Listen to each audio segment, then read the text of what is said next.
Tune India radio classic के सभी सुनने वालों को राजेश ठाकुर का प्यार भरा नमस्कार। और दोस्तों, एक और रेडियो क्लासिक शो लेके हाजिर हो गया हूं आपकी जिंदगी में, और आज भी एक और कहानी मैं आपके लिए लेके आया हूं।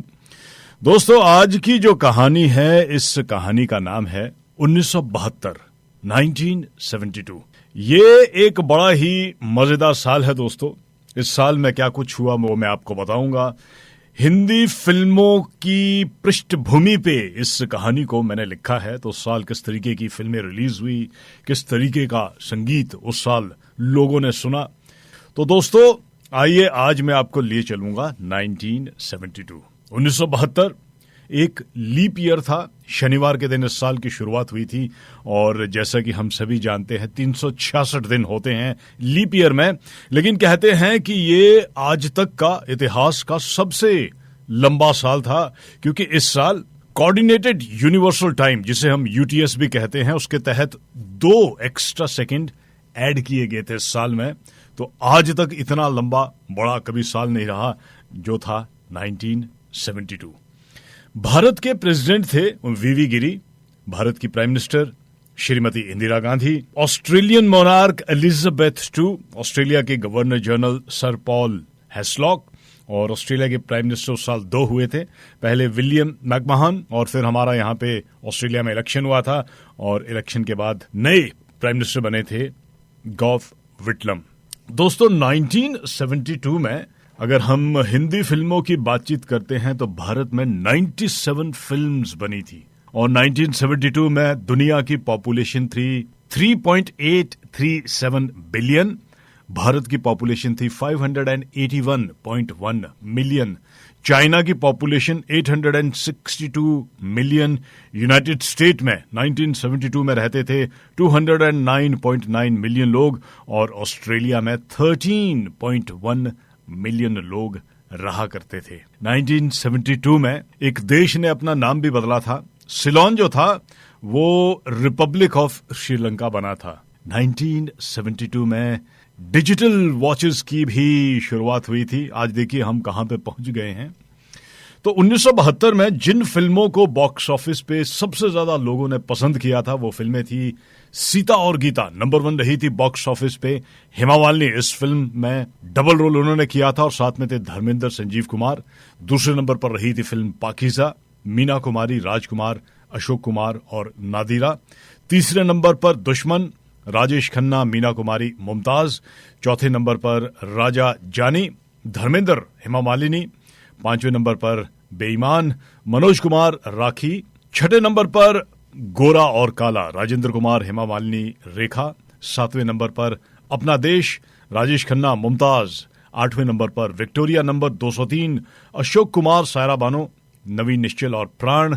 9वें नंबर पर जवानी दीवानी, रणधीर कपूर, जया बच्चन, बलराज साहनी और निरूपा राय।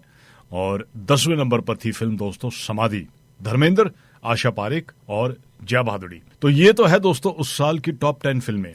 लेकिन कुछ एक ऐसी फिल्में हैं जिन फिल्मों का मैं जिक्र करूंगा, वो 1972 में फिल्में बनी तो थी, लेकिन बॉक्स ऑफिस पे उन फिल्मों को उतनी सफलता नहीं मिली थी।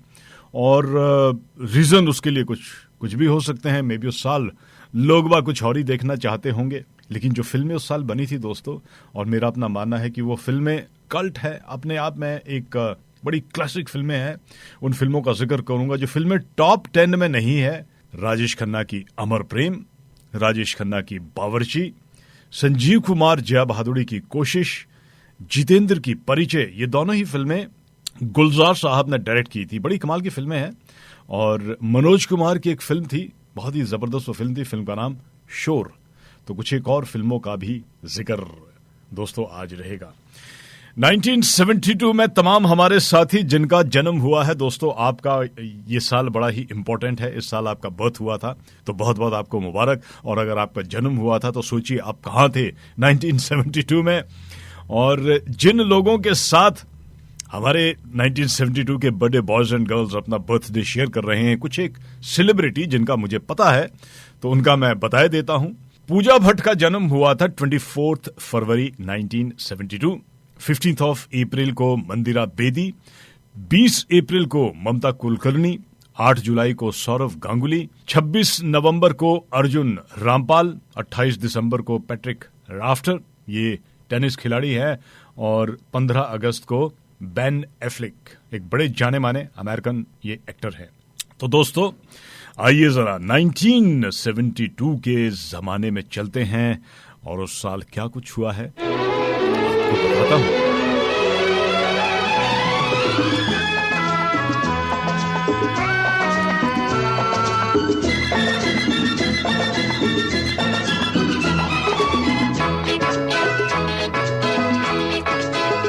चला जाता हूँ किसी की धुन में, धड़कते दिल के तराने लिए।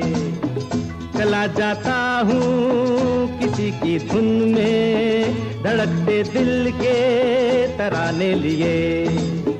मिलन की मस्ती भरी आंखों में, हजारों सपने सुहाने लिए हो। चला जाता हूँ किसी की धुन में, धड़कते दिल के तराने लिए।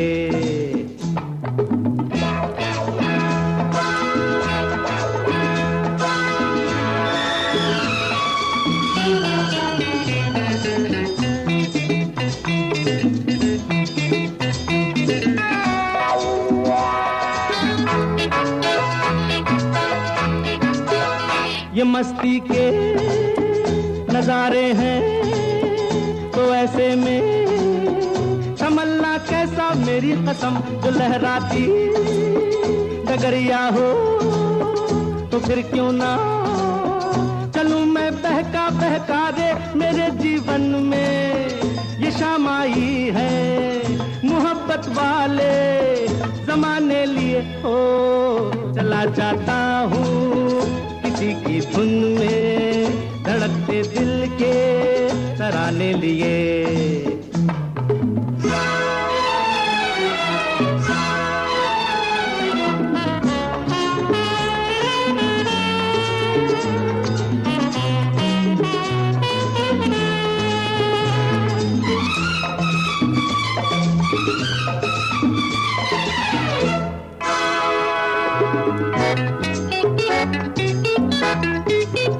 वो आलम भी अजब होगा वो जब मेरे करीब आएगी मेरी कसम। कभी बैया छुड़ा लेगी, कभी हंस के गले से लग जाएगी। हाय मेरी बाहों में मचल जाएगी, वो सच्चे झूठे बहाने लिए हो। चला जाता हूँ किसी की धुन में, धड़कते दिल के तराने लिए।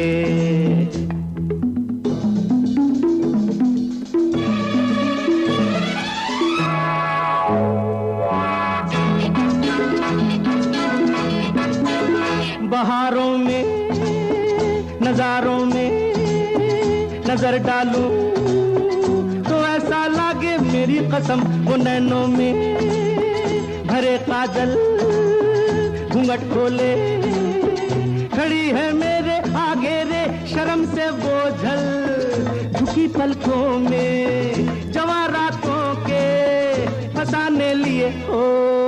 चला जाता हूँ किसी की धुन में, धड़कते दिल के तराने लिए। मिलन की मस्ती भरी आंखों में, हजारों सपने सुहाने लिए हो। चला जाता हूँ किसी की धुन में, धड़कते दिल के तराने लिए। ला ला ला ला ला ला ला ला ला ला ला ला। किशोर कुमार साहब की आवाज, मजरू सुल्तानपुरी का लिखा गाना, आर.डी. बर्मन का संगीत, और फिल्म का नाम दोस्तों मेरे जीवन साथी। 1972 में ये फिल्म बनी थी और देखिए इस फिल्म के गाने इतने जबरदस्त है कि आज भी ऐसा लगता है अभी अभी ये गाने बने हैं। हालांकि इन गानों को लेके बड़ा मजेदार एक किस्सा भी है। ये फिल्म तनुजा और राजेश खन्ना इस फिल्म में काम कर रहे थे और ये राजेश खन्ना और तनुजा की एक साथ दूसरी फिल्म थी। 1971 में जो फिल्म तनुजा के साथ इन्होंने की थी हाथी मेरे साथी, वो बहुत बड़ी फिल्म बनी थी, लेकिन ये फिल्म 1972 में बॉक्स ऑफिस पे ठीक ठाक इस फिल्म ने काम किया था, लेकिन इसका संगीत बड़ा ही मशहूर है और कहते हैं कि इनिशियली इस संगीत को लेके बड़ा थोड़ा आर.डी. बर्मन साहब बड़ा परेशान से हुए थे, उन्हें बड़ा समय लगा था धुनों को बनाते हुए। कहते हैं ये जो गाना मैंने आपको सुनाया है चला जाता हूं किसी की धुन में, ये आर.डी. बर्मन साहब को रातों को बड़े दिनों तक सपनों में आता रहता था। और यही नहीं बल्कि इस फिल्म का एक गाना है ओ मेरे दिल के चैन, इस गाने को एक्चुअल में राजेश खन्ना ने पहले अप्रूव नहीं किया था। उन्होंने कहा कि यार गाना ये ठीक नहीं लग रहा, और जब रविकांत जिस फिल्म के डायरेक्टर थे उन्होंने बताया आर.डी. बर्मन को कि खन्ना साहब को ये गाना पसंद नहीं आ रहा, तो आर.डी. बर्मन साहब का अपना बड़ा जबरदस्त स्टाइल था, वो हारमोनियम लेके राजेश खन्ना के कमरे में चले गए और 15 मिनट बाद वापस आए और बोले कि चलिए ये गाना अब उन्होंने अप्रूव कर दिया है। देखिए क्या जबरदस्त इस फिल्म के गाने हैं। दोस्तों 1972 में भारत में एक नया राज्य बना था, मणिपुर। 21 जनवरी को ये नॉर्थ ईस्ट भारत में एक बड़ा खूबसूरत स्टेट है, नया स्टेट बना था। अच्छा, 1971 की वॉर के बाद भारत में दो बड़े इंपॉर्टेंट डिसीजन लिए गए थे। एक तो 19 मार्च को भारत और बांग्लादेश के बीच में एक फ्रेंडशिप ट्रीटी साइन हुई थी, और 2 जुलाई को इंडिया और पाकिस्तान के बीच में शिमला में एक एग्रीमेंट किया गया था, जिसे शिमला एग्रीमेंट भी कहते हैं, एक बाय लिटरल ये एग्रीमेंट है। इस एग्रीमेंट के बाद ये डिसाइड किया गया था कि भारत और पाकिस्तान के बीच में जब कभी भी कोई कॉन्फ्लिक्ट होगा और कोई भी प्रॉब्लम आती है तो हम उसको पीसफुली सॉल्व करेंगे, लड़ाई नहीं करेंगे। ये 1972 में डिसीजन लिया गया था। अच्छा दोस्तों, लिए चलता हूं आपको उस फिल्म की तरफ जो बॉक्स ऑफिस पे उस साल लोगों ने सबसे ज्यादा पसंद की थी। फिल्म का नाम है दोस्तों सीता और गीता। जीपी सिप्पी ने इस फिल्म को प्रोड्यूस किया था और उनके बेटे रमेश सिप्पी ने इस फिल्म को डायरेक्ट किया था। फिल्म में काम कर रहे थे हेमा मालिनी, धर्मेंद्र और संजीव कुमार। अच्छा, ये जो फिल्म थी ये एक फीमेल सेंटर्ड फिल्म थी। इस फिल्म का हीरो एक महिला थी। हालांकि इस फिल्म में दो धर्मेंद्र और संजीव कुमार दो हीरो थे, लेकिन एक्चुअल में इस फिल्म की जो फिल्म का हीरो था वो एक महिला थी। हेमा मालिनी ने डबल रोल इस फिल्म में किया था और बाकी धर्मेंद्र और संजीव कुमार एक्चुअल में एक तरीके से इस फिल्म में वो सपोर्टिंग रोल कर रहे थे। और ये वो जमाना है जब धर्मेंद्र और संजीव कुमार दोनों ही हेमा जी के चाहने वाले हुआ करते थे, तो बड़ा सेट पे ये इंटरेस्टिंग माहौल हुआ करता था। एक और बड़ा मजेदार किस्सा इस फिल्म से जुड़ा हुआ है कि इस फिल्म की जब सफलता के बाद जिसकी भी सक्सेस पार्टी होती है, तो उस पार्टी के दौरान जीपी सिप्पी ने अपने बेटे रमेश सिप्पी को कहा कि यार कोई ऐसा प्लॉट ढूंढे, एक एक्शन फिल्म बनाना चाहता हूं जहां पे धर्मेंद्र हो, हेमा मालिनी हो, संजीव कुमार हो। और कहते हैं कि यहां से शोले की शुरुआत हुई थी। एक और बड़ा मजेदार इस फिल्म से किस्सा ये भी जुड़ा है, क्योंकि फिल्म जो थी वो ट्विन दो बहनों की कहानी थी और रमेश सिप्पी चाहते थे कि कोई सीनियर मैच्योर आर्टिस्ट को इसमें ले, तो वो नूतन को लेना चाहते थे, लेकिन बहुत से उनके जो दोस्त थे उन्होंने कहा कि नहीं यार, आप कोई डिफरेंट एक्ट्रेस को इसमें इस्तेमाल कीजिएगा। फिर उन्होंने मुमताज को अप्रोच किया, लेकिन मुमताज को ऐसा लगा कि उनकी जो फीस है, जितनी फीस उनको मिलनी चाहिए उतनी उनको मिल नहीं रही, तो उन्होंने इस फिल्म को रिफ्यूज किया और अल्टीमेटली हेमा मालिनी को साइन किया गया। और फिल्म क्या है दोस्तों, 1972 की सबसे बड़ी ये फिल्म बनी और हेमा मालिनी को फिल्म फेयर अवार्ड भी मिला था बेस्ट एक्ट्रेस के लिए। दो बहनों की कहानी थी। इस फिल्म की कहानी एक्चुअली में सलीम जावेद ने लिखी थी और सलीम जावेद ने बताया था कि इस कहानी को उन्होंने एक तरीके से वो इंस्पायर्ड हुए थे 1967 में दिलीप कुमार साहब की एक फिल्म थी, फिल्म का नाम था राम और श्याम। तो लगभग वो कहानी वहीं से निकली थी और दो बहनों की कहानी है। बचपन में वो सेपरेट हो जाती है, अलग अलग माहौल में पड़ती है, अलग अलग दोनों बहनों का टेम्पर होता है। एक बड़ी तेज तर्रार है, दूसरी बहुत वो डरी डरी रहती है और घर पे कुछ इस तरीके की माहौल बना जाता है। तो ये बहनें जो है वो अपना स्वैप करती है जगहें और बड़ा इसमें एक्शन है, बड़ा इसमें ड्रामा है। बड़ी मज़ेदार ये फिल्म है। अगर आपने फिल्म नहीं देखी तो इस फिल्म को ज़रूर देखिएगा। फिल्म के गाने बड़े ज़बरदस्त कमाल के बने हुए हैं। आनंद बख्शी साहब ने इस फिल्म के गानों को लिखा था। एक बार फिर आर.डी. बर्मन का संगीत था। बहुत ही मज़ेदार इस फिल्म के गाने हैं। और आइए दोस्तों, सीता और गीता का एक मेरा फेवरेट गाना है। आज वो गाने में आपको सुना रहा हूं जो मेरे पर्सनल फेवरेट है 1972 के।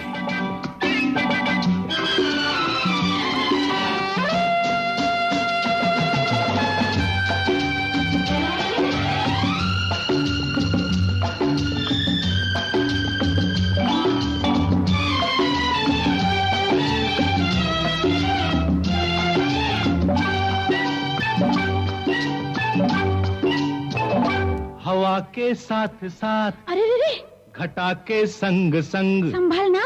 हवा के साथ साथ, घटा के संग संग, ओ साथी चल, मुझे लेके साथ चल तू, यूं ही दिन रात चल तू, संभल मेरे साथ चल तू, ले हाथों में हाथ चल तू, ओ साथी चल, मुझे लेके साथ चल तू, यूं ही दिन रात चल तू, संभल मेरे साथ चल तू, ले हाथों में हाथ चल तू, तो साथी चल।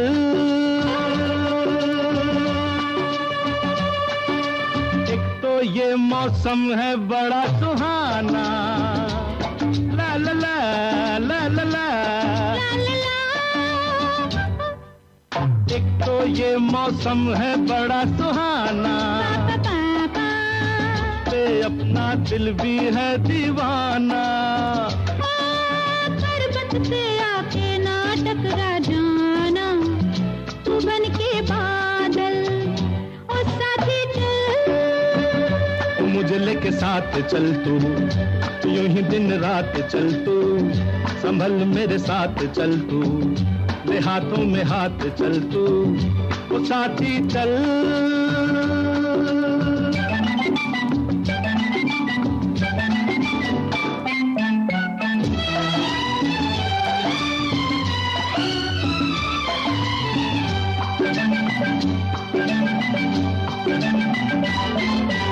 हंसती है ये दुनिया तो हंसने दे, ला ला ला ला ला ला ला, ला ला ला ला, हंसती है ये दुनिया तो हंसने दे, हर नागन बन के इस रुत को डसने दे, ओ मुझको अपनी आंखों में बसने दे, तू बन के काजल, ओ साथी चल, मुझे लेके साथ चल तू, यूं ही दिन रात चल तू, संभल मेरे साथ चल तू, ले हाथों में हाथ चल तू, ओ साथी चल।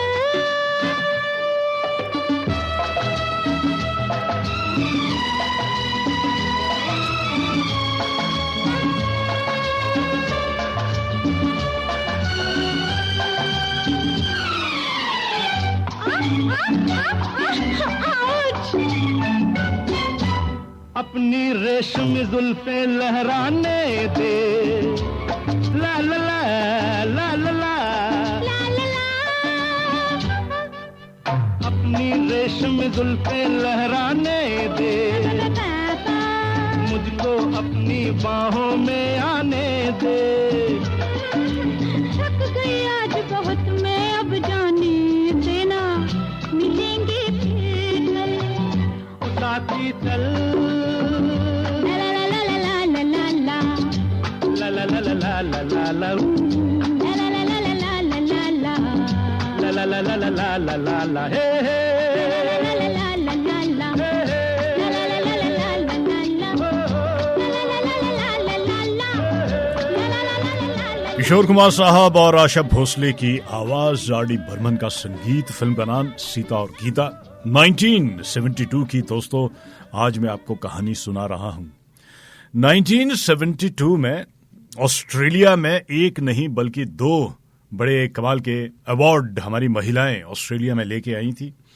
1 दिसंबर 1972 ब्लिंडा ग्रीन ये मिस वर्ल्ड बनी थी लंदन में, और ये दूसरी ऐसी ऑस्ट्रेलियन महिला है जिनको मिस वर्ल्ड का खिताब मिला था। लेकिन वहीं पे उससे पहले 29 जुलाई को कैरी एन ये बनी थी मिस यूनिवर्स। पोर्टो रिको में ये कंपटीशन हुआ था, तो उस साल दो हमारी ऑस्ट्रेलियन महिलाओं ने ये खिताब जीता था। 1972 अगर हम ऑस्ट्रेलियन हिस्ट्री की बातचीत करते हैं तो पहली बार किसी इंडिजिनस ऑस्ट्रेलियन को नाइटहुड का अवार्ड दिया गया था। डगलस निकोलस बने थे ये पहले इंडिजिनस ऑस्ट्रेलियन। और वहीं पे एक अजीबोगरीब, एक नहीं बल्कि दो ऐसी घटनाएं भी हुई थी जो ऑस्ट्रेलियन हिस्ट्री में बड़ा कम ऐसा देखने को मिलता है। 6 अक्टूबर को विक्टोरिया में एक बंदे ने एक स्कूल का नाम था फाराडे स्कूल, यहां से 6 बच्चों को और उनके टीचर को किडनैप किया था $1 मिलियन की रैंसम के लिए। और वहीं पे एक और 15 अक्टूबर को एक फ्लाइट जो कि एडिलेड से एलिस स्प्रिंग गई थी, एनसेट एयरलाइन फ्लाइट 232, इसमें 28 पैसेंजर थे और 4 क्रू मेंबर थे। इसको एक बंदे ने अगवा कर लिया था।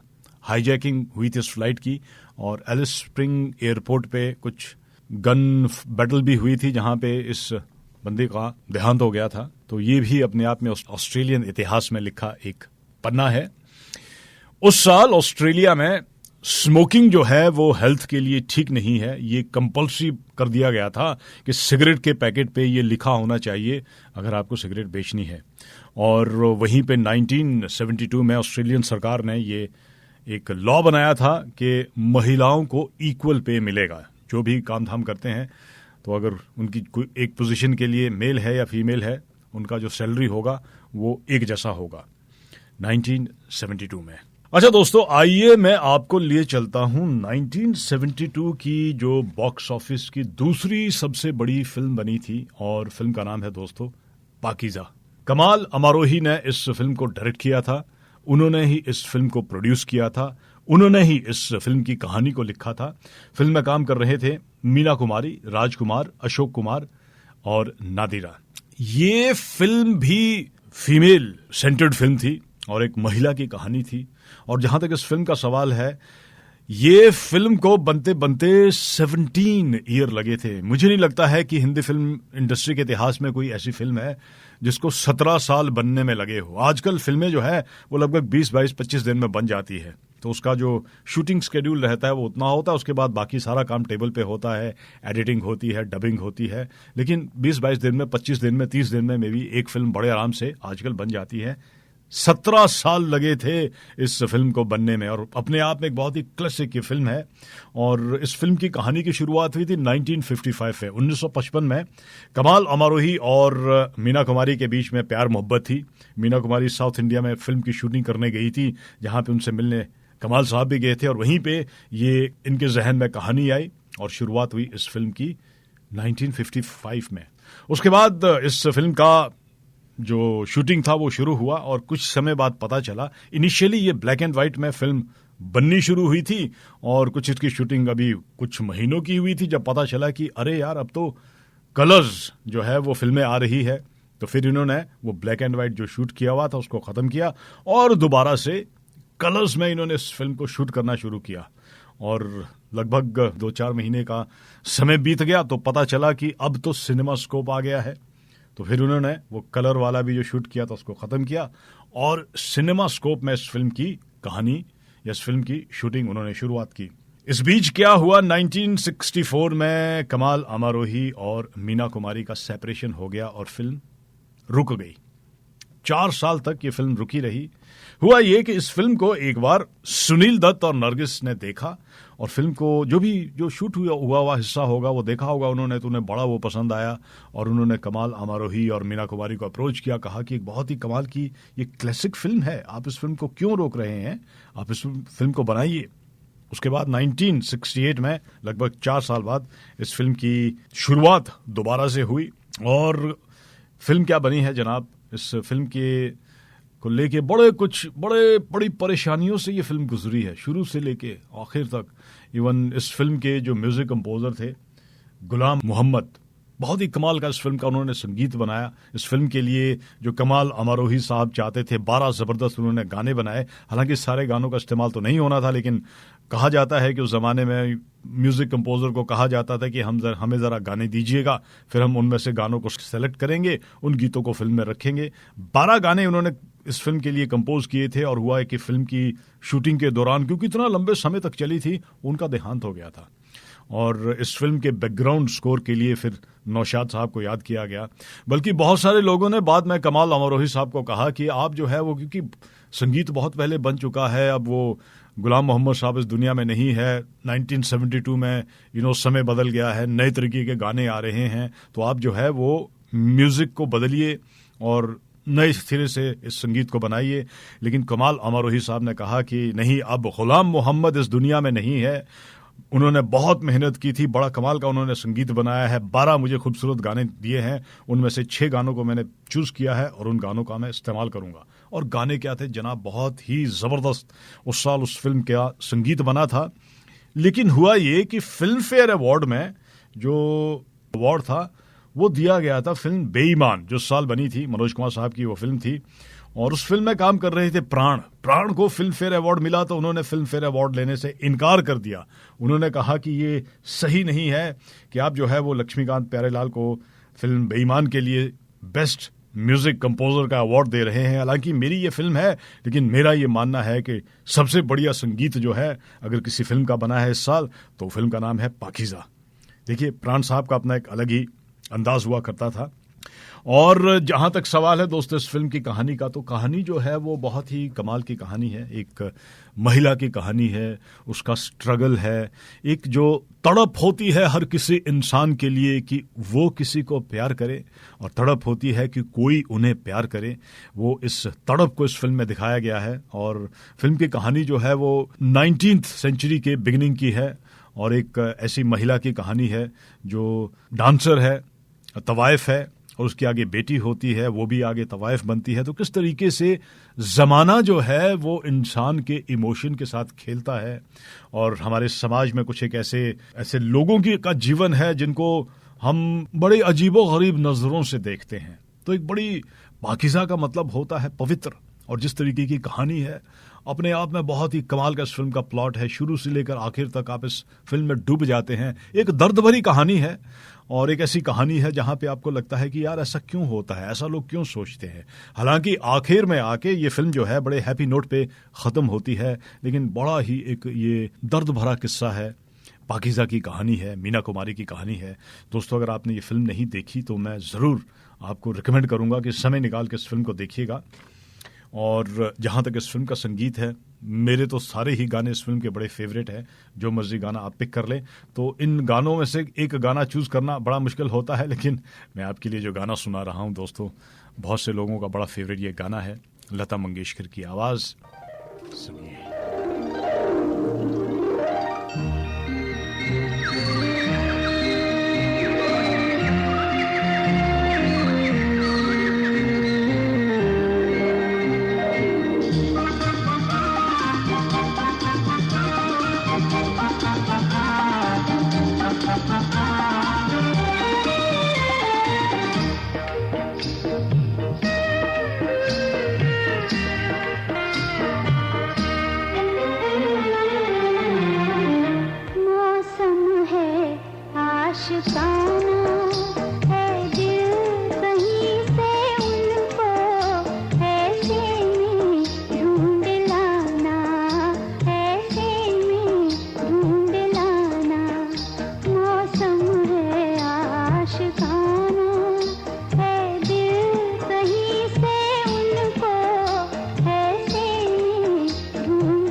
रात ये खामोशी, ये ख्वाब से नजारे, ये ख्वाब से नजारे, जुगनू है या ज़मीं पर उतरे हुए हैं तारे, बेख्वाब मेरी आँखें, बेख्वाब मेरी आँखें, मदहोश है ज़माना, मदहोश है ज़माना, मौसम है आशिकाना, है दिल कहीं से उनको ऐसे में ढूंढ लाना, मौसम है आशिकाना। 1972 की फिल्म पाकीज़ा का गाना मौसम है आशिकाना, लता मंगेशकर की आवाज। कमाल अमारोही ने एक्चुअल में इस गाने को लिखा था और कहते हैं कि जब इस गाने की शूटिंग 1969 में रिज्यूम की गई थी तो उस समय तक मीना कुमारी के चेहरे पे थोड़ा बदलाव आ गया था। तो 15-16 साल में बहुत कुछ बदल गया था और कमाल अमारोही साहब ने मीना कुमारी के लिए एक बड़ा कंफर्टेबल सा ड्रेस स्पेशली डिजाइन किया गया था, कुर्ता और लुंगी, जो बाद में बड़ा जबरदस्त फैशन भी बना था। राग यमन में ये गाना कंपोज किया था और कहते हैं कि गुलाम मोहम्मद ने इस फिल्म के संगीत को बनाने के लिए बड़ी मेहनत की थी। इवन उन्होंने कुछ वेस्टर्न इंस्ट्रूमेंट को भी इसमें इंट्रोड्यूस किया था, जो इस पर्टिकुलर सॉन्ग में कहीं ना कहीं आपको सुनने को मिलेगा। अच्छा दोस्तों, 1972 में अगर हम दुनिया की बातचीत करते हैं तो पहला scientific hand held calculator HP 35 उस साल इंट्रोड्यूस किया गया था और बड़ा वो महंगा था। उसकी कीमत थी $395, ऑलमोस्ट जैसे कंप्यूटर होता है ना। अच्छा, उस साल दोस्तों जहां पे भारत की फिल्मों का हम जिक्र कर रहे हैं, हॉलीवुड की एक बहुत बड़ी फिल्म है द गॉडफादर। ये यूनाइटेड स्टेट के सिनेमा में 24 मार्च को ये फिल्म रिलीज हुई थी और उस साल एक जर्मन कंपनी है, उसका नाम है SAP।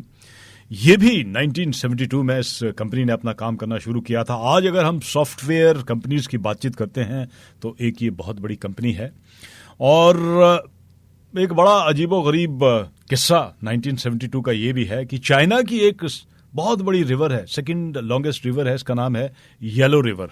पहली बार इतिहास में ये नदी पूरी सूख गई थी।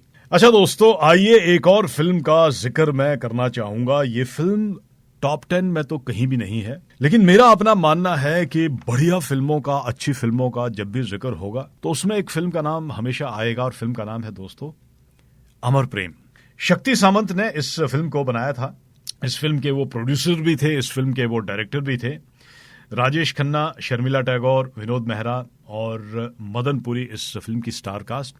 अच्छा, ये फिल्म भी एक फीमेल सेंटर्ड फिल्म थी। उस साल बहुत सारी ऐसी फिल्में हैं, अभी जैसे अब मुझे थोड़ा सा एहसास हो रहा है कि किस तरीके की फिल्में उस साल बनी थी। जो सबसे बड़ी फिल्म थी सीता और गीता, उसमें कोई जो हीरो था वो एक महिला थी और पाकीज़ा भी एक महिला की ही कहानी थी और ये भी अमर प्रेम एक एक्चुअल में महिला की कहानी, एक रोमांटिक ड्रामा फिल्म है।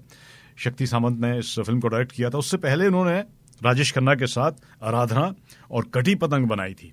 लेकिन इस फिल्म की जब वो कहानी लिख रहे थे तो उन्हें ऐसा लगा था कि राजेश खन्ना शायद इस फिल्म में काम नहीं करेंगे, क्योंकि ये फिल्म तो उसमें मेल का इतना ज्यादा रोल नहीं था और इसीलिए वो थोड़ा हिचकिचा रहे थे, क्योंकि 72 तक राजेश खन्ना बहुत बड़े स्टार बन चुके थे।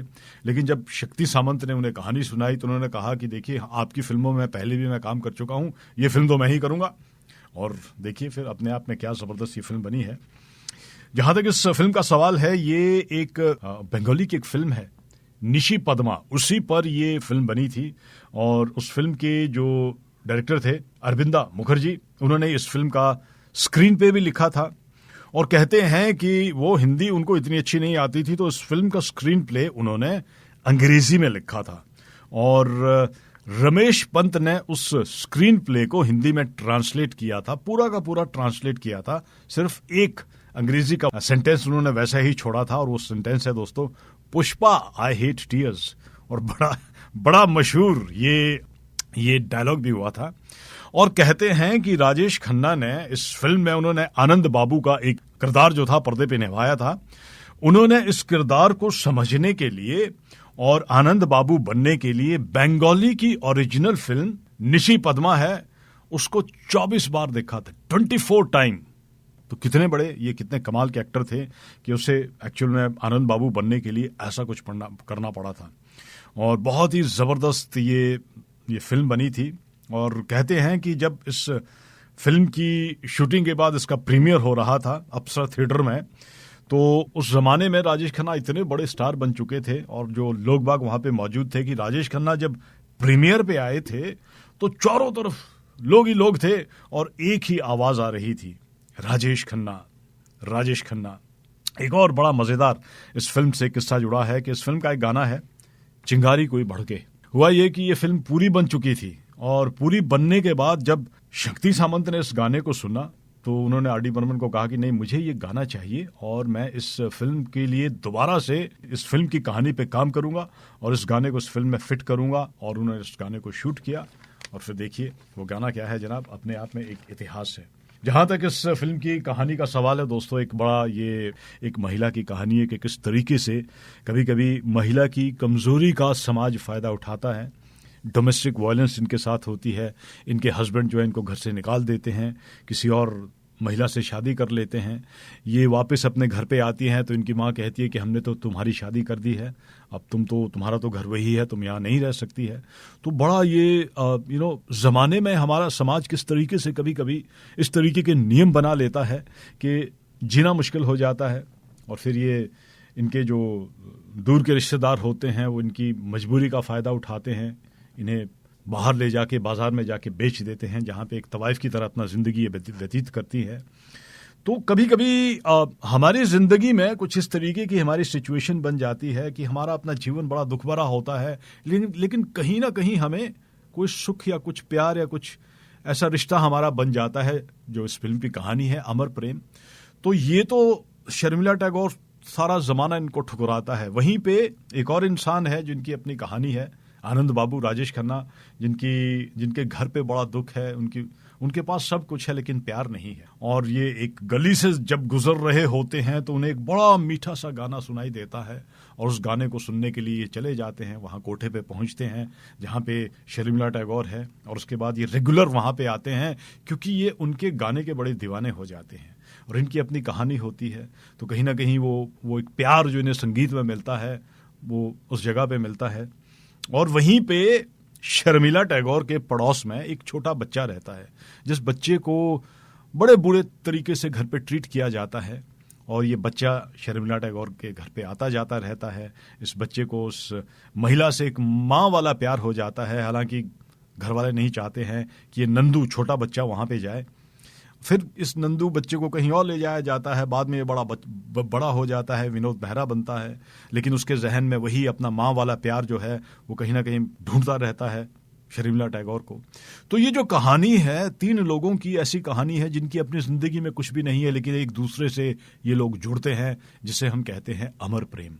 बहुत ही कमाल की दोस्तों ये फिल्म है। इस फिल्म को भी अगर आपने नहीं देखा तो वक्त निकाल के इस फिल्म को जरूर देखिएगा।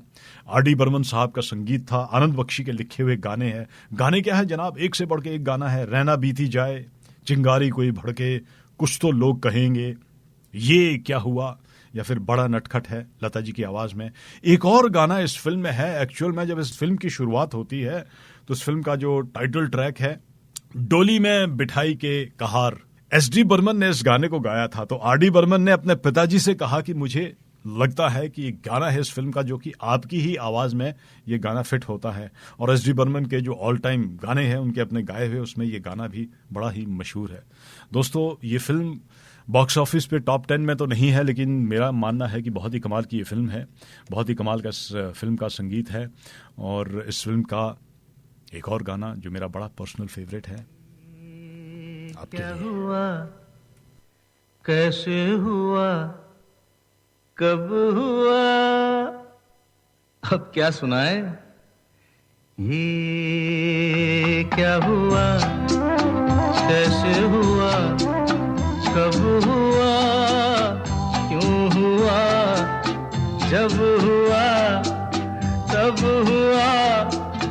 ओ छोड़ो ये न सोचो,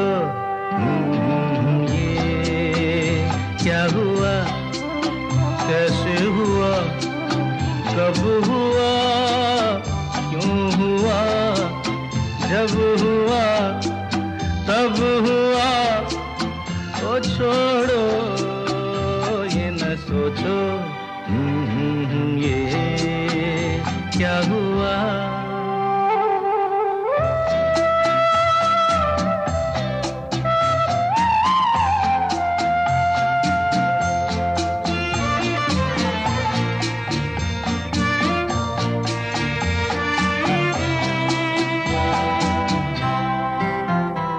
हम क्यों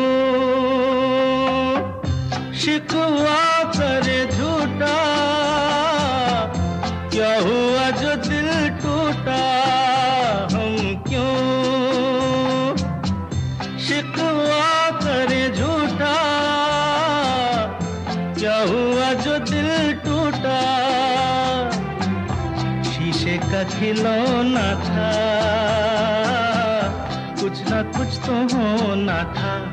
हुआ ये क्या हुआ, कैसे हुआ, कब हुआ, क्यों हुआ, जब हुआ तब हुआ, ओ छोड़ो ये न सोचो ये क्या हुआ। समझे ना।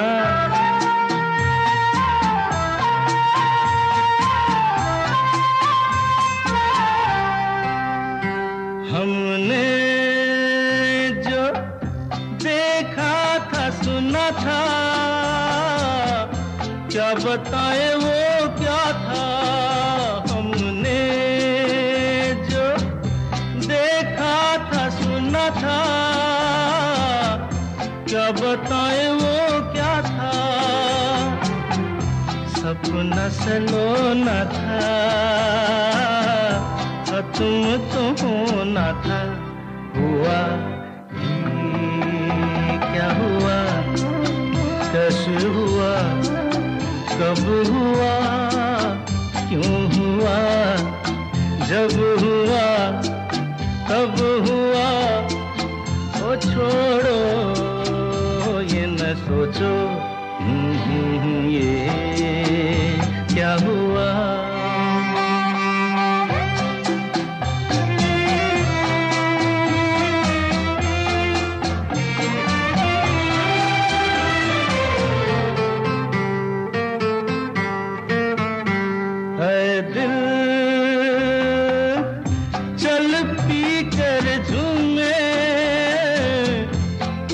गलियों में घूमे दिल, चल पी कर झूमे, इन गलियों में घूमे। यहाँ तुझे खोना था, बदनाम होना था। हुआ ये क्या हुआ, कैसे हुआ, कब हुआ, क्यों हुआ, जब हुआ तब हुआ, ओ छोड़ो ये न सोचो ये क्या हुआ। किशोर कुमार साहब की आवाज, आर.डी. बर्मन का अमर संगीत और फिल्म का नाम है अमर प्रेम। अच्छा दोस्तों, कहते हैं कि आर.डी. बर्मन ने इस फिल्म के संगीत को बनाने के लिए इतनी ज्यादा मेहनत की थी। जो उनके जान पहचान के लोग हैं वो कहते हैं कि अमर प्रेम के गानों का जब वो संगीत बना रहे थे तो सुबह 9 बजे से लेके और रात्रि के 9 बजे तक वो काम करते थे। लगातार 12-12 घंटे काम करते थे और उनका काम नजर आता है दोस्तों संगीत में। क्या जबरदस्त संगीत बना था इस फिल्म का। अच्छा दोस्तों, 1972 को इतिहास के जो जानकार है, लिखने वाले हैं, वो एक ब्लैक ईयर भी कहते हैं। वो इसलिए कहते हैं कि उस साल म्यूनिक ओलंपिक में टेररिस्ट जो थे वो घुस गए थे और इजराइल के 11 एथलीट को उन्होंने मर्डर किया था। ये अरब गनमैन थे, लगभग 8 के आसपास ये लोग बाग घुसे थे। सितंबर 5 ये वो दिन था जब ये अपने आप में एक काला दिन कहा जाता है। और कहते हैं कि उस जमाने में जो जर्मनी की पुलिस थी वो एक तरीके से जो एंटी टेररिस्ट हमारा जो स्पेशलाइजेशन होती है उसके लिए वो तैयार नहीं थी। जर्मनी क्या पूरा यूरोप और पूरा दुनिया तैयार नहीं था। तो उसके बाद ये एक तरीके से अब काफ़ी ख्याल रखा जाता है, लेकिन ऐसा कुछ हुआ था 1972 में। और वहीं पे IRA और ब्रिटिश गवर्नमेंट के बीच में भी काफ़ी एक तरीके से मिसकम्युनिकेशन था। दोनों को लगता था कि ये ठीक नहीं कर रहे, वो ठीक नहीं कर रहे। तो बड़ा दोनों देशों के बीच में खूब सारा लड़ाई झगड़ा हुआ था, काफ़ी सारे लोगों की जान गई थी। और 1972 याद किया जाता है वाटरगेट स्कैंडल्स के लिए भी। इसकी शुरुआत भी 1972 में ही हुई थी। ये एक तरीके से अमेरिका में जो इलेक्शन होता है, इलेक्शन को लेके बड़ा इसमें कहा गया था कि एक पार्टी दूसरी पार्टी के अगेंस्ट ये सब कुछ कर रही है, और अल्टीमेटली निक्सन को आगे जाके जो अमेरिका के प्रेसिडेंट थे उनको रिजाइन भी करना पड़ा था। अच्छा दोस्तों, 1972 की एक और फिल्म का मुझे जिक्र जरूर करना है। हालांकि ये फिल्म भी हमारी जो उस साल की 10 सबसे बड़ी फिल्में उस फिल्मों में नहीं है, लेकिन मुझे ऐसा लगता है कि ये फिल्म बहुत ही कमाल की फिल्म बनी थी। फिल्म का नाम है दोस्तों शोर। मनोज कुमार साहब ने इस फिल्म को डायरेक्ट किया था, उन्होंने ही इस फिल्म को प्रोड्यूस किया था और उन्होंने ही इस फिल्म की कहानी भी लिखी थी। जया भादुड़ी, नंदा और मनोज कुमार इस फिल्म की स्टार कास्ट है। कहते हैं कि इस फिल्म की जो कहानी है वो मनोज कुमार साहब के जहन में आई थी जब ये पूर्व और पश्चिम की सफलता के बाद दिल्ली में अपने दोस्तों के साथ, उनका फार्म हाउस था, वहां पे एक शाम को बड़ा वो रिलैक्स कर रहे थे। और उन दोस्तों का अब होता है पार्टी में जो कुछ भी हुआ होगा, बड़ा शोर शराबा रहा होगा, तो सभी लोग फार्म हाउस पे जाके बैठे थे शाम की तन्हाइयों में। तो उनके दोस्तों ने कहा कि देखिए इतनी शांति है यहाँ पे, बिल्कुल भी शोर नहीं है। ये शोर शब्द जो था वो मनोज कुमार साहब के जहन में आया और कहते हैं कि यहीं से उन्होंने सोचना शुरू किया कि वो कोई ऐसी फिल्म बनाते हैं जो शोर के आसपास हो। शोर का जो अपोजिट होता है दोस्तों वो होती है खामोशी। और मनोज कुमार साहब ने एक इंटरव्यू के दौरान कहा था कि उन्होंने जब जया बहादुरी की फिल्म गुड्डी देखी थी तो गुड्डी को जहन में रखते हुए इस फिल्म के आसपास जो कहानी लिखी गई थी, जया जी को साइन किया गया था इस फिल्म के लिए। और इस फिल्म के शूटिंग के दौरान जया भादुड़ी और अमिताभ बच्चन के बीच में प्यार मोहब्बत भी चल रहा था।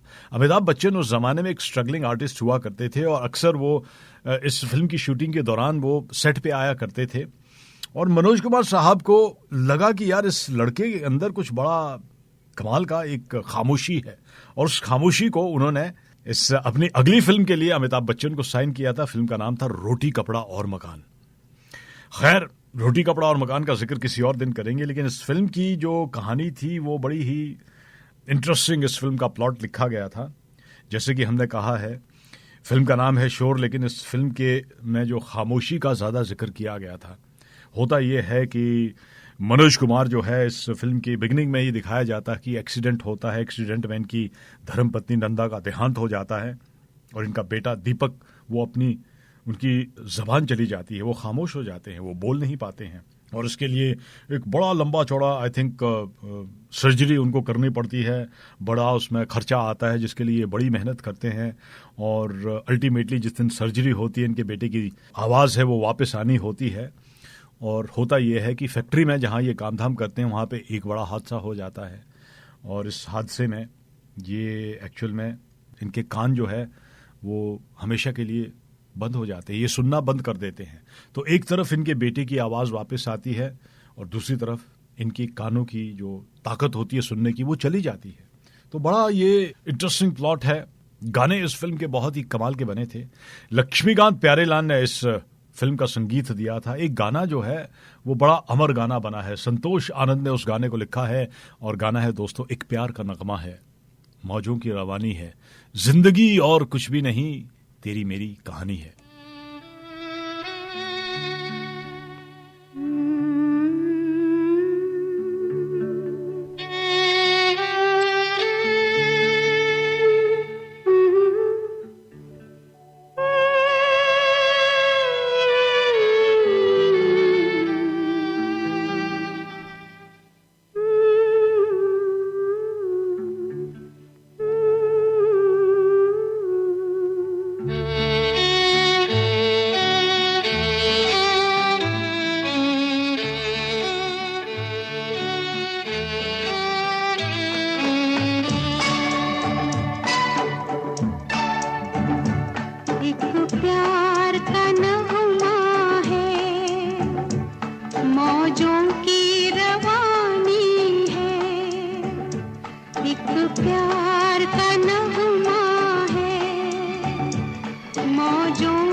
प्यार का नगमा है, मौजों की रवानी है, जिंदगी और कुछ भी नहीं, तेरी मेरी कहानी है, एक प्यार का नगमा है।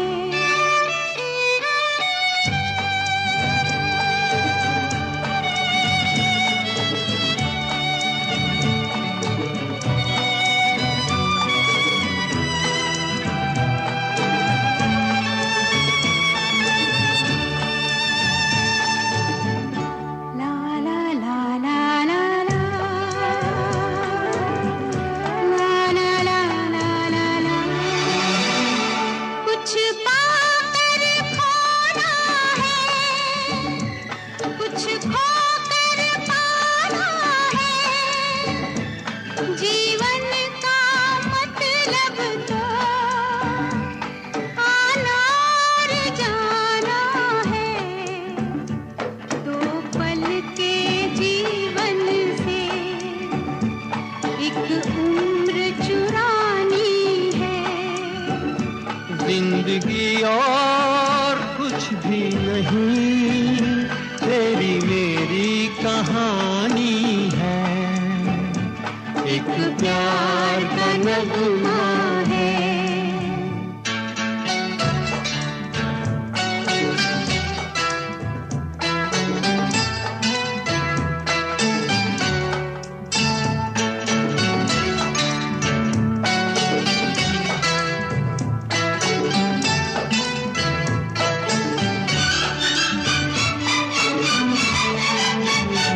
तू धार है नदिया की, मैं तेरा किनारा हूँ, तू मेरा सहारा है, मैं तेरा सहारा हूँ, आँखों में समंदर है, आशाओं का पानी है, जिंदगी और कुछ भी नहीं, तेरी मेरी कहानी है, एक प्यार का नगमा है।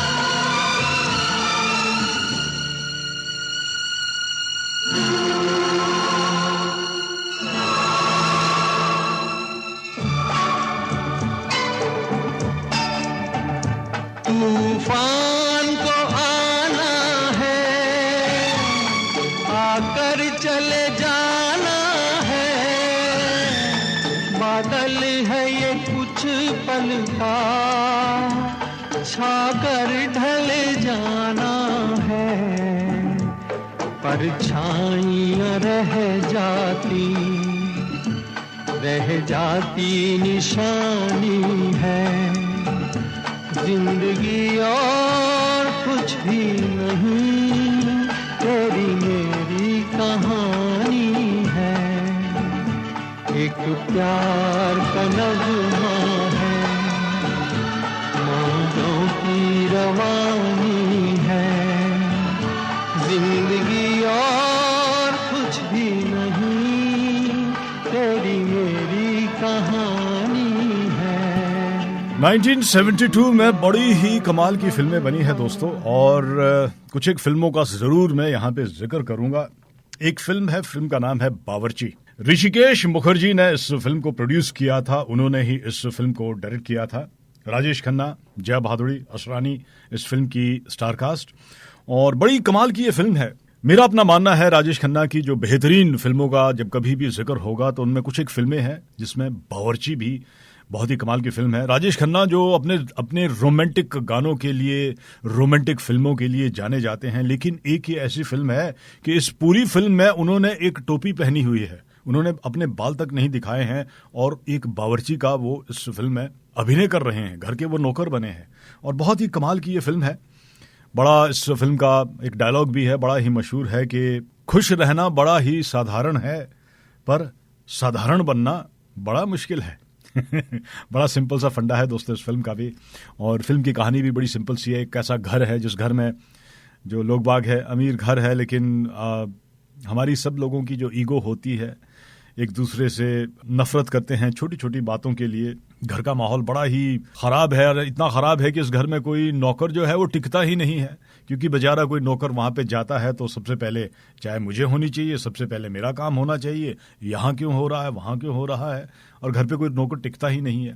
तो अल्टीमेटली एक दिन एक घर पे दरवाजा कोई खटखटाता है और पता चलता है कि राजेश खन्ना वहां पे आते हैं, बावर्ची की जरूरत है घर के अंदर, और किस तरीके से वो हंसते खेलते इन पूरे लोगों को बताते हैं कि जिंदगी क्या है, जीना बड़ा सिंपल है, साधारण बनिए, और जिंदगी कहाँ से कहाँ हो जाती है। तो घर को ये जोड़ते हैं। और इस फिल्म की एक बड़ी मजेदार बात थी कि फिल्म में क्रेडिट थे ही नहीं शुरू में, अमिताभ बच्चन नरेटर बने हैं, वो नरेट करते हैं फिल्म की कहानी को बीच बीच में। आखिर में ये सब घर में ठीक ठाक हो जाता है तो चले जाते हैं कहीं अमिताभ बच्चन की आवाज कि अब ये रघु, इस फिल्म इनका नाम है, एक और घर की तलाश में है, होपफुली आपका वो घर ना हो। बहुत ही अच्छी फिल्म थी ऋषिकेश मुखर्जी की। एक ऐसी फिल्म है दोस्तों, अगर आपने नहीं देखी तो एक बार फिर आपको मैं रिकमेंड करूंगा कि फिल्म को जरूर देखिएगा। उस साल गुलजार साहब ने 2 फिल्में बनाई थी और बड़ी ही कमाल की वो दोनों ही फिल्में हैं। एक फिल्म का नाम है कोशिश। ये जो फिल्म है, संजीव कुमार, जया बहादुरी ने इस फिल्म में काम किया है। एक बार फिर, जैसे कि कोशिश से पहले, थोड़ी देर पहले मैंने बात की है फिल्म बावर्ची की, कोशिश जो है वो भी कुछ इससे ही तरीके से कि जिंदगी को कैसे जीना चाहिए ये इस फिल्म में दिखाया गया है।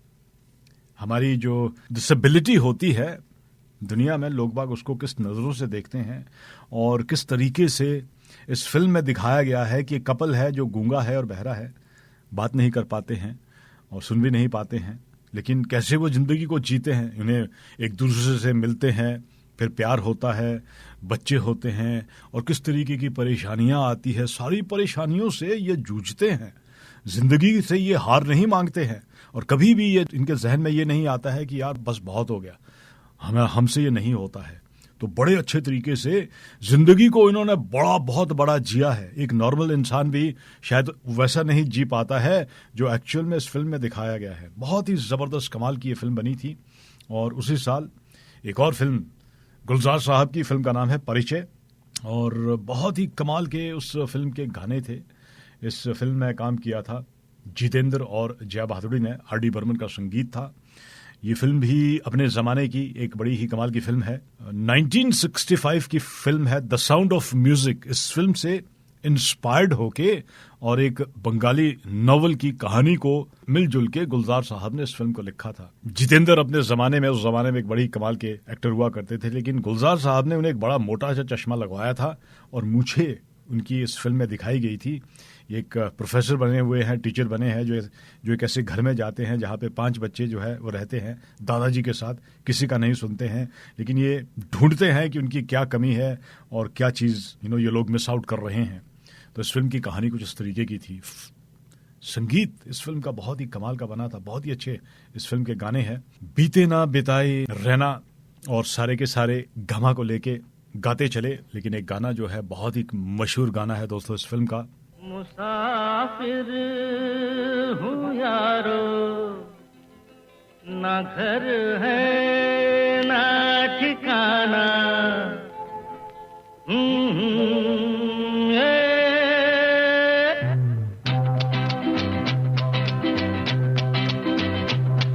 मुसाफिर हूँ यारो, ना घर है ना ठिकाना, मुझे चलते जाना है,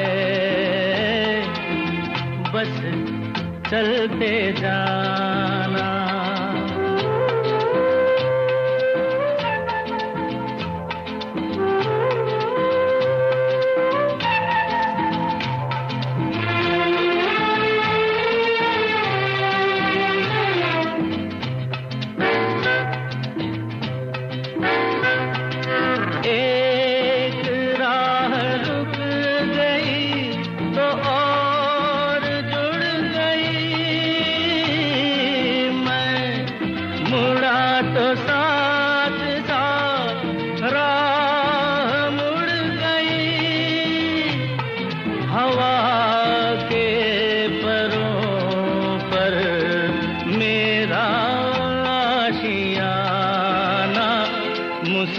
मुसाफिर हूँ यारो, ना घर है ना ठिकाना, मुझे चलते जाना है, बस चलते जाना।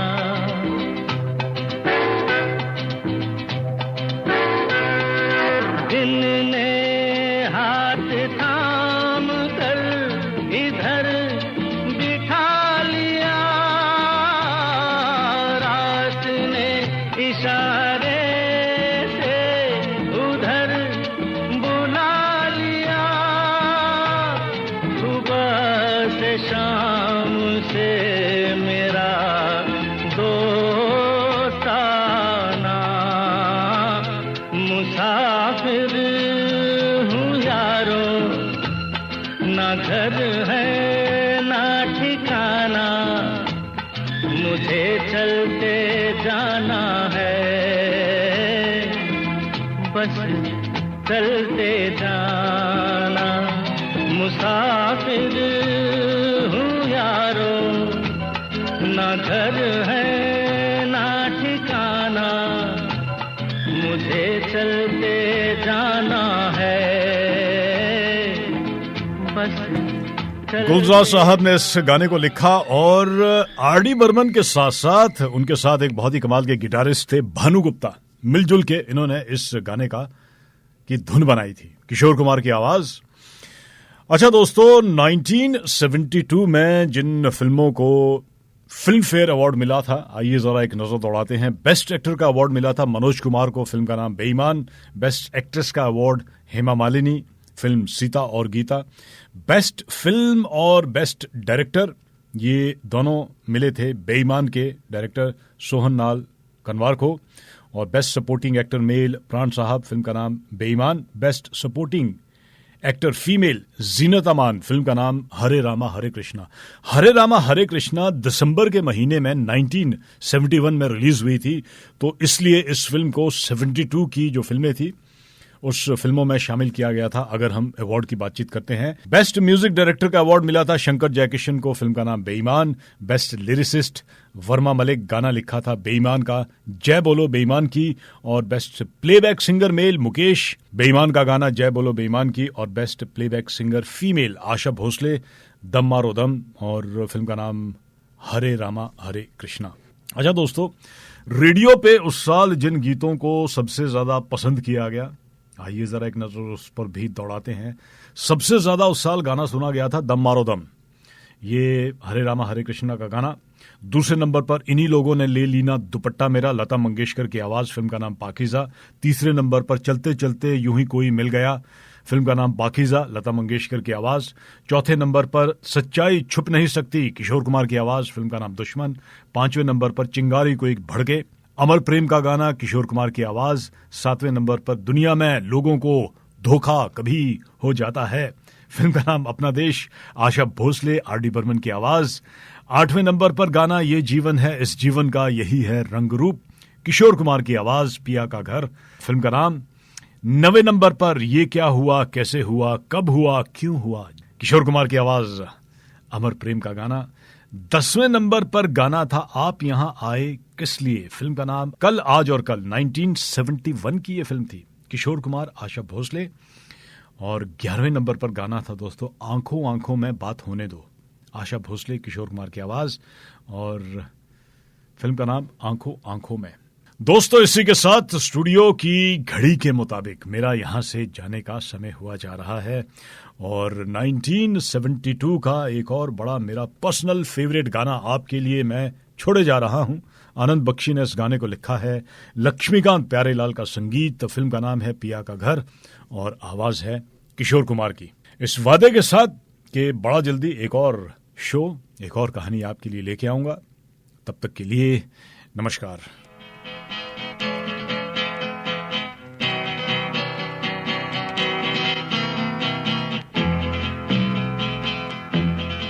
ये जीवन है इस जीवन का यही है यही है यही है रंग रूप ये जीवन है, इस जीवन का यही है, यही है, यही है रंग रूप। थोड़े गम हैं, थोड़ी खुशियाँ, थोड़े गम हैं, थोड़ी खुशियाँ, यही है, यही है, यही है छाँव धूप। ये जीवन है।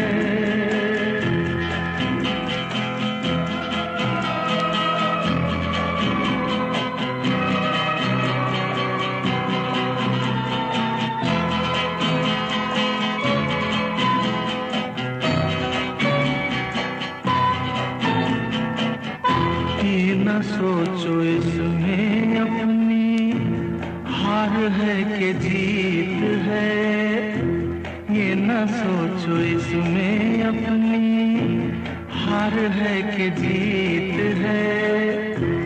उसे अपना लो जो भी जीवन की रीत है।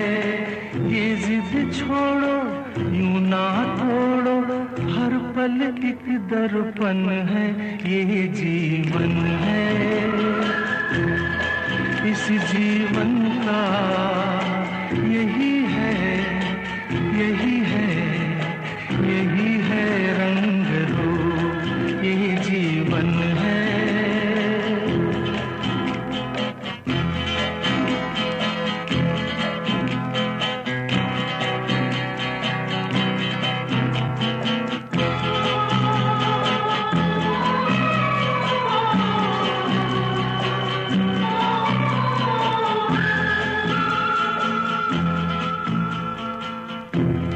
धन से न दुनिया से, घर से न द्वार से, धन से न दुनिया से, घर से न द्वार से।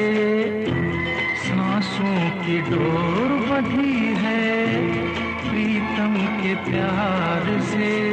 दुनिया छूटे पर ना टूटे, ये ऐसा बंधन है। ये जीवन है,